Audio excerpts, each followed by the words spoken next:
Hi friends, good morning. Knowledge today topic వచ్చేసి current affairs part 1.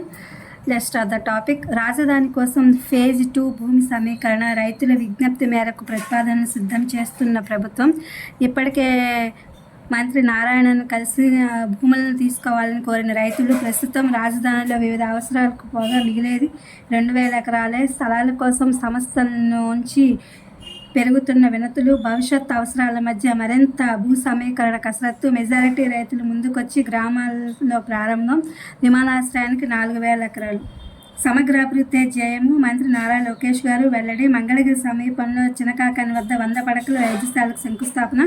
మంగళగిరికి ఉజ్వల భవిష్యత్తు, పరిశ్రమలు తెచ్చి ఉద్యోగాలు కల్పిస్తాం లోకేష్ గారు. ఈదురుగాలు, వడగండ్ల వానలు, బీభత్సం. పొగాకు, మిరప, మామిడికి తీవ్ర నష్టం. ఆర్పి సిసోదియా బదిలీ. చేనేత జౌళి శాఖ ప్రత్యేక ప్రధాన కార్యదర్శిగా నియామకము. సిసిఎల్ఏ జయలక్ష్మికి రెవెన్యూ అదనపు బాధ్యతలు. విశాఖ ఉక్కు ప్యాకేజీతో ఊపిరి. 98% సామర్థ్యంతో పనిచేస్తున్న 2 బాస్ట్ ఫర్నేస్లు.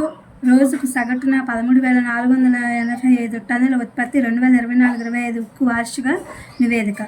ఉక్రెయిన్పై ఉరిమిన రష్యా. పండుగ వేళ సుమీ నగరంపై బాలిస్టిక్ క్షిపణులు. 34 మంది మృతి, 117 మంది గాయాలు. దత్తతకు భారీ అంగీకారం తప్పనిసరి. ఓ ఆస్తి వివాదంలో సుప్రీంకోర్టు స్పష్టీకరణ. కంగారు వద్దు, ఖచ్చితత్వం ముఖ్యం. నీట్ 2025లో వెబినార్లో నిపుణుల విశ్లేషణ. ఇది ఫ్రెండ్స్ కరెంట్ అఫైర్స్ పార్ట్ 1. ఇది డిఎస్సి అండ్ అదర్ కాంపిటేటివ్ ఎగ్జామ్స్కి యూజ్ అవుతుందని వీడియో అప్లోడ్ చేస్తున్నా. Please my channel like, share, subscribe and comment. Thank you for watching. Thank you for your support.